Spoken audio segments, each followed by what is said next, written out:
नमस्कार, स्वागत है आपका। आपके साथ मैं हूं स्तेश नैन मोर। देवभूमि की खबरों का रुख करें उससे पहले अब बात करेंगे शहर की चौधर की। जी हां, हरियाणा के शहर की सरकारें क्या होंगी। जी हां, आज हरियाणा में स्थानीय निकाय चुनाव परिणाम घोषित किए जा रहे हैं। 28 नगर पालिका, 18 नगर परिषद की मतगणना का काम जारी है। चेयरमैन पद के लिए 40 सीटों पर चुनाव के परिणाम। अभी तक 16 पर बीजेपी, 4 सीटों पर जेजेपी का कब्जा। बाकी सीटों पर मतगणना का काम जारी है। जल्द ही यहां की तस्वीरें भी साफ हो जाएंगी। एक सीट पर आप निर्दलीय उम्मीदवारों का भी दबदबा इस बार साफ दिख रहा है।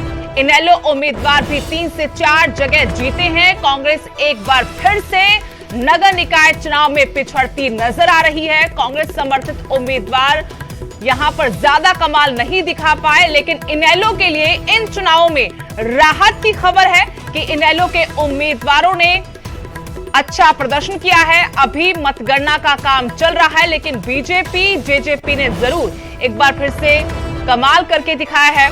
हरियाणा में शहरी निकाय चुनाव में 3504 उम्मीदवारों के राजनीतिक भविष्य का फैसला हो रहा है। 8 बजे से मतगणना का काम शुरू हो गया था। अलग अलग जगहों से चुनाव परिणाम आ रहे हैं। आपको बता दें, 18 नगर परिषद, 28 नगर पालिकाओं के चुनाव नतीजे आज घोषित कर दिए जाएंगे। मतगणना का काम सुबह 8 बजे से चल रहा है। 18 नगर परिषदों में कुल 456 वार्ड में अध्यक्ष पद के लिए 185 उम्मीदवार चुनाव मैदान में थे। तो 456 वार्ड में से 15 पार्षदों को सर्वसम्मति से चुना जा चुका है। बाकी के लिए चुनाव परिणाम आ रहे हैं।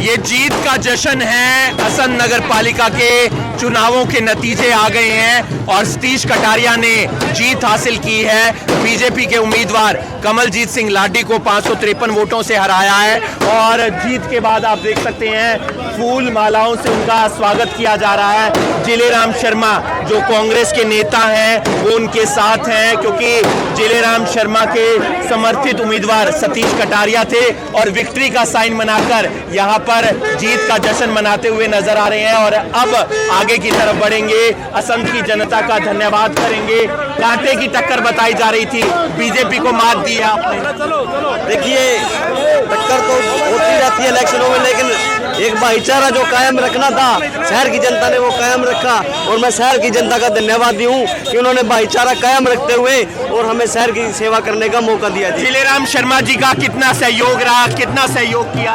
देखिए, ये तो एक स्पोर्ट है, स्तंभ है हमारे। इनके सपोर्ट के बिना शायद ये संभव नहीं हो सकता था, लेकिन इन्होंने अपना आशीर्वाद हमारे ऊपर रखा और आज आप नतीजा देख रहे हो। इनकी सदर छाया में हम शहर का विकास दिन रात करेंगे जी। तो आप देख सकते हैं जीत का जश्न यहाँ पर कार्यकर्ता मनाते हुए नजर आ रहे हैं। निसिंग में निर्दलीय उम्मीदवार रोमी सिंगला ने जीत हासिल की है और वहां पर बीजेपी ने अपना उम्मीदवार सिंबल पर नहीं उतारा था। अगर बात की जाए कोरोना की तो वहां पर बीजेपी जीती है 31 वोटों से। हैप्पी लक गुप्ता ने जीत हासिल की है और असंध की बात की जाए तो सतीश कटारिया निर्दलीय उम्मीदवार के तौर पर जीत हासिल करने में कामयाब हुए हैं। न्यूज़ 18 के लिए असंध से हिमांशु नारायण। सोनीपत नगर परिषद की तीनों सीटों पर बीजेपी ने जीत दर्ज की है। गोहाना नगर परिषद से भी बीजेपी पार्टी की उम्मीदवार रजनी विरमानी जीती हैं। कुंडली और गन्नौर नगर पालिका से भी बीजेपी उम्मीदवारों ने जीत हासिल की है।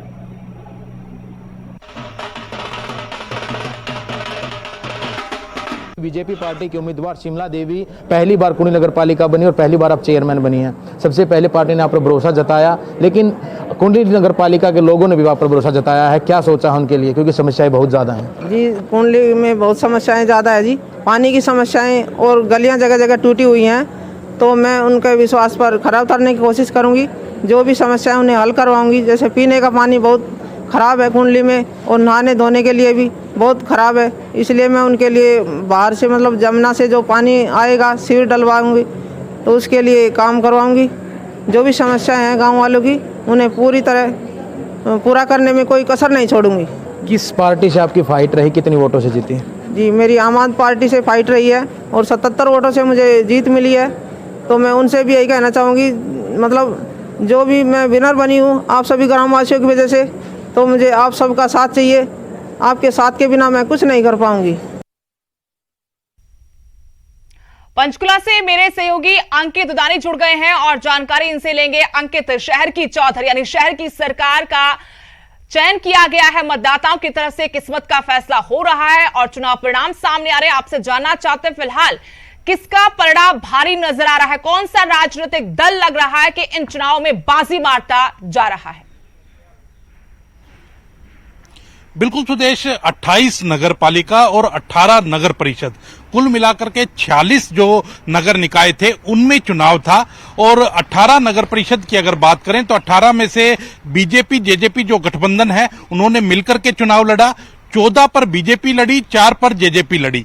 और अगर नगर पालिका की बात करें तो नगर पालिका का फैसला स्थानीय जिलों के ऊपर छोड़ दिया गया था कि वो फैसला करें कि निशान पे लड़ना है नहीं लड़ना है। तो कम से कम 48 में से लगभग 3 विधानसभा जो नगर पालिकाएं ऐसी थी जहां बीजेपी और निशान के ऊपर नहीं लड़ी, तो 45 का मान सकते हैं।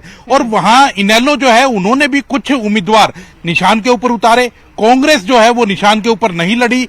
आम आदमी पार्टी ने अपने जो उम्मीदवार उतारे वो निशान के ऊपर उतारे। पूरे अगर रिजल्ट की बात करें, जो नतीजे आए हैं, तो कहीं ना कहीं नतीजे जो हैं वो बीजेपी जेजेपी के फेवर में आए हैं। भारतीय जनता पार्टी की अगर बात करें तो भारतीय जनता पार्टी प्लस जननायक जनता पार्टी 28 से ज्यादा नगर परिषद और नगर पालिका के चुनाव जीत चुके हैं। और अभी और भी नतीजे आ रहे हैं। और उसके साथ ही कुछ जगह जो टिकटें दी गई उसमें कहीं ना कहीं दूसरे लोगों को टिकट दे दी गई। बीजेपी ने जिनको उम्मीदवार बनाया वो नहीं जीत पाए, जेजेपी ने जिनको उम्मीदवार बनाया वो नहीं जीत पाए। लेकिन जो दूसरे जीते हैं वो भी कहीं ना कहीं भाजपा के कार्यकर्ता हैं या जननायक जनता पार्टी के कार्यकर्ता हैं। तो कहीं ना कहीं क्योंकि बीजेपी का कहा जाता है कि शहरों के अंदर जनाधार है और वो जनाधार निकलकर भी सामने आया है। एक दूसरी बात सत्ता का होना है कि सब लोग यही सोच रहे थे कि नगर का चुनाव है, सत्ता के साथ जाना चाहिए, विकास कार्य होंगे, तो उसी को देख करके। और अभी जैसे खुद मुख्यमंत्री भी ये कहते हुए नजर आए मीडिया के सामने कि जो भी निर्दलीय जीते हैं वो भी सारे आप बीजेपी के ही समझिए। वो इतनी बड़ी बात भी कहते हुए नजर आए क्योंकि ये जितने भी निर्दलीय जीते हैं वो सब लोग सत्ता के साथ ही आएंगे। तो कहीं ना कहीं उनका जो दावा था वो एक बड़ा दावा था। इंडियन नेशनल लोकदल की बात करें तो अच्छा प्रदर्शन रहा है इंडियन नेशनल लोकदल, क्योंकि पूरे हरियाणा की बात करें तो एक विधायक है ऐलनाबाद के अंदर। हालांकि ऐलनाबाद से तो वो नहीं जीत पाए, इनेलो का उम्मीदवार ऐलनाबाद से नहीं जीत पाया, लेकिन कांग्रेस समर्थित था। इनेलो ने भी कहीं ना कहीं समर्थन लास्ट में उसी को दे दिया, इसीलिए कहीं ना कहीं वो उम्मीदवार जीत गया। और जो बीजेपी का उम्मीदवार था वो 300 वोटों से हार गया। वहीं बात करें रानिया की तो रानिया में भी जननायक जनता पार्टी का उम्मीदवार नहीं जीत पाया, डबवाली में भी नहीं जीत पाया। वो जननायक जनता पार्टी की बात करें तो 2-3 जगह 4 जगह जो उनका गढ़ माना जाता है वहां से वो चुनाव हार गए। उचाना की बात करें, उचाना से चुनाव हार गए। नरवाना की बात करें, नरवाना से चुनाव हार गए। टोहाना से की बात करें, टोहाना से चुनाव हार गए। जहां जहां से जेजेपी के विधायक हैं वहीं से वो चुनाव हार गए हैं। नूह से वो जरूर चुनाव जीता है और नगर परिषद का चुनाव जेजेपी ने जीता है। वहीं अगर बीजेपी की बात करें तो 14 सीटों के ऊपर बीजेपी की बल्ले बल्ले है क्योंकि सत्ता में, लेकिन जेजेपी को जो उम्मीद थी इन चुनावों से वैसा चुनाव परिणाम उनके हक में आता नजर नहीं आ रहा। इनेलो को संजीवनी जरूर यहां से मिलती नजर आ रही कि जहां जेजेपी डबवाली जैसी जगह को अपना गढ़ बता रही थी, अपना दूसरा घर बता रही थी, वहां पर इनेलो जीतती है, जेजेपी का जादू वहां पर नहीं चलता है। रही बात कांग्रेस की, कांग्रेस के बड़े बड़े दिग्गजों के अपने घरों में सेंधमारी हो गई है, चाहे नरवाना की बात करें या कैथल की। इसके अलावा क्या अपडेट है? बिल्कुल इसमें कोई दो राय नहीं है कि हालांकि कांग्रेस अब ये क्लेम करने से, क्योंकि कांग्रेस अगर जीतती तो वो ये कहते हुए नजर आते कि हमारे समर्थित उम्मीदवार थे, हम जीते हैं। लेकिन अब जब सब लगभग जगह हार गए हैं तो वो ये ही कह रहे हैं कि हम तो निशान के ऊपर लड़े ही नहीं, हम तो चुनाव हारे ही नहीं। क्योंकि लेकिन अगर देखा जाए तो रणदीप सुरजेवाला जो कि कैथल में, नरवाना में, जींद में खुद लगे, चुनाव के अंदर उतरे और उतर करके प्रचार किया। किरण चौधरी भिवानी में, दादरी में, नारनौल में खुद उतरी मैदान के अंदर। वहीं दीपेंद्र हुड्डा लगातार प्रचार करते हुए नजर आए। तो कहीं ना कहीं नेता चुनाव मैदान के अंदर उतरे भी, प्रचार भी किया, लेकिन जब हार हो जाती है तो उसके बाद वो क्लेम करते हुए, हालांकि किरण चौधरी की एक उम्मीदवार नारनौल में जरूर जीती है, कमलेश सैनी, उसने बीजेपी के उम्मीदवार को हराया है। लेकिन कुल मिलाकर भिवानी की अगर बात करें तो भिवानी में कांग्रेस को इस चुनाव में शहर की चौधर के लिए परिणाम आ रहे हैं। शुक्रिया अंकित तमाम जानकारी के लिए।